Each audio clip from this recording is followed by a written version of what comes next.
Hi guys, how you doing? So today, what should we do? Should we have a look at this? It's the Corsair 380T. Now it's a case which came out in 2014. It's mini ITX, it's big, it's bulky. Some might say ugly. Who knows really? What we're going to do today is we're going to look at the case, we're going to do a build, and then we're going to rate it in 6 different categories and basically see, is it a case that you want to get? Let's do it.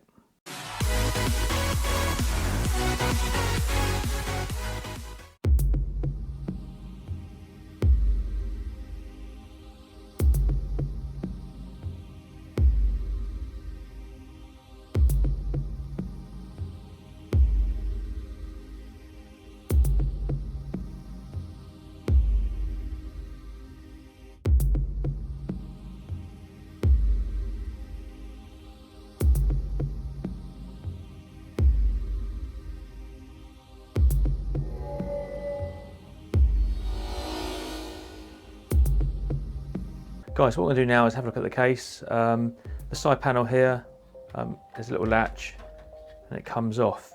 Now, honestly, it's not the best design thing I've ever seen in the world. It's a little bit fiddly to kind of come off. It's got the integrated filter there, so that's going to be handy. I did have to clean it up when I got it because obviously it wasn't brand new. And it was fairly easy, just put it under some water and dry it off, get a hairdryer or something on it, and that's fine. Inside, you know, this is the main chassis. It's got loads of room. Got all the cables here. I've actually gone round with some electrical tape and just tape those in certain points. It makes it a little bit more manageable. But yes, we've got the 3.0, 2.0, got our SATA power, and obviously our I/O connectors. Inside, we've got 2 hard drive trays. We've got 2 SSDs here, which is really nice. Obviously we put a motherboard there, so it lies flat on the ground. And then once that's in there, the GPU will come across here.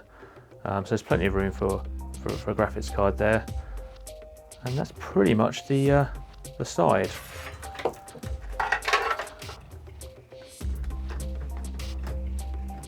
Like I say, you find it and you put it in there. So it's not terrible, but it's just what it is. So around the back we have room here for a 120 fan. Obviously that's where our cutout goes. GPU. We can obviously only support a 2-slot card.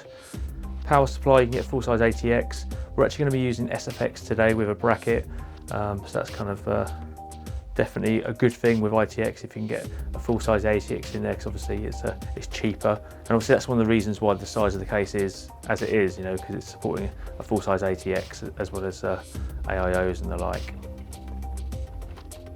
And the side panel here on the back is exactly the same as the other side. Just all the same stuff, the lower latch. So here on the bar you can install 2 120 fans, or you can put a 240 radiator. We're going to go with the radiator today. I've got the H100i Pro RGB XT, which is a favourite of mine. And we've got plenty of room down here if we want to route cables, and obviously do all that kind of gubbins.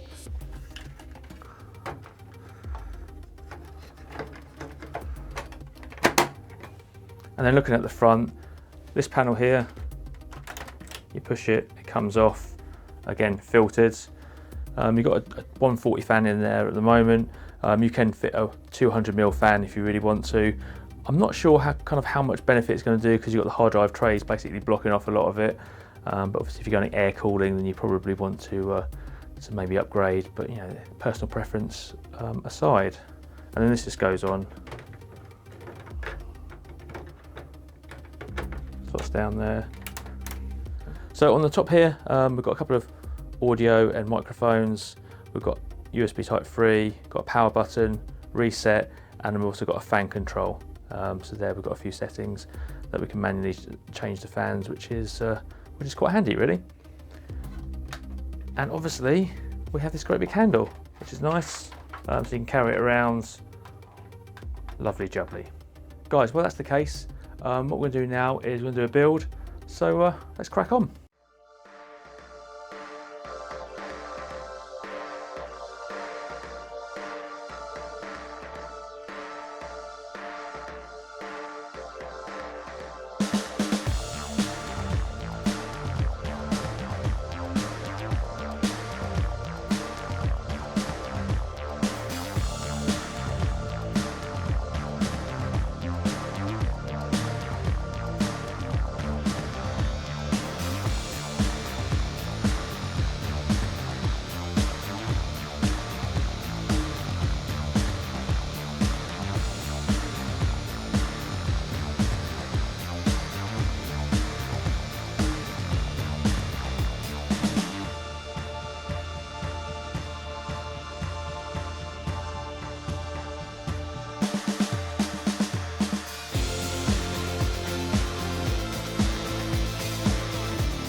Guys, so now we've done the build, what we're going to do is talk about the case in 6 different categories, and you should be able to get a better idea of how I feel about the case and whether it's the right one for you.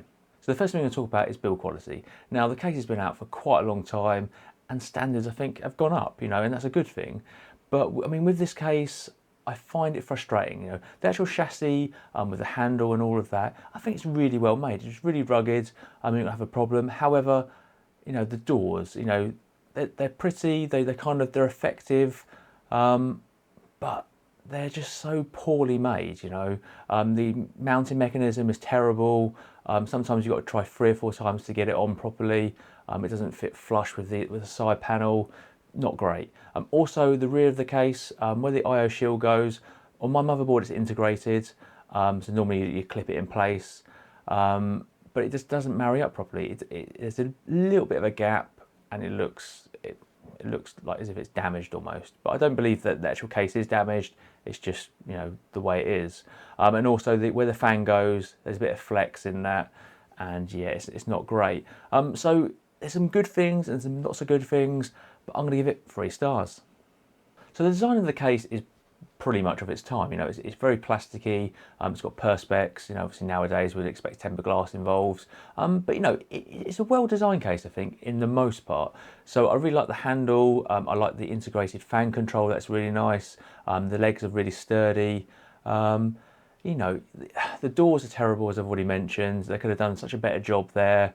But on the whole, it's not too bad. I'm going to give it 3.5 stars. So the GPU support in this case is okay. 2 slots and 290 mils. For my 6800, absolutely fine. If you've got a for the win free or a Strix or something like that, you're going to struggle. There's no kind of questions about that. Also, you get no airflow. The back of the card might get a little bit with the fan at the front, so it's going to be very much on its own. So if your card relies on airflow to kind of help cool it, then it's going to be a bit of a struggle. But otherwise, it's okay. I'm going to give it 3 stars. So when it comes to CPU cooling, it's not too bad. For a case this size, you'd probably expect a little bit more, to be perfectly honest. In the side, you can get a 240. I think a 280 would be better for a case this size. In the rear, you can have a 120. If you can get air cooling, 150 mil, it's all right. It's quite fiddly, to be perfectly honest, get everything in there. It might be an idea to kind of fit everything outside the case and then put it in with the motherboards. Obviously, that's kind of down to you, really, how you kind of build things. I haven't got big hands, but if you've got small little hands, then it's not a problem. I'm going to give it 3.5 stars because although it's quite good, it could be a lot better. So one of the good things about the case is it supports a full-size ATX power supply. Now, if you've got non-modular, you're going to struggle. There's no kind of 2 ways about it. The routing of cables is very difficult. There's no kind of real channels, nothing obvious. You're having to kind of find little holes here and there. Yeah, you can do a good job, but it's going to take a lot of effort. And I think even kind of really applying yourself at it, it's not going to look great. It really isn't. So if you want a nice tidy system, you might struggle.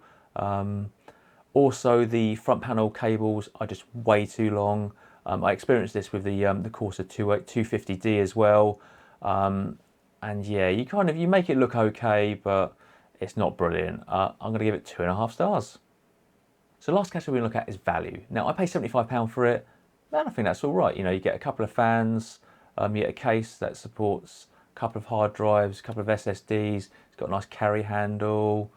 It looks quite nice. The build quality is, on the whole, pretty decent.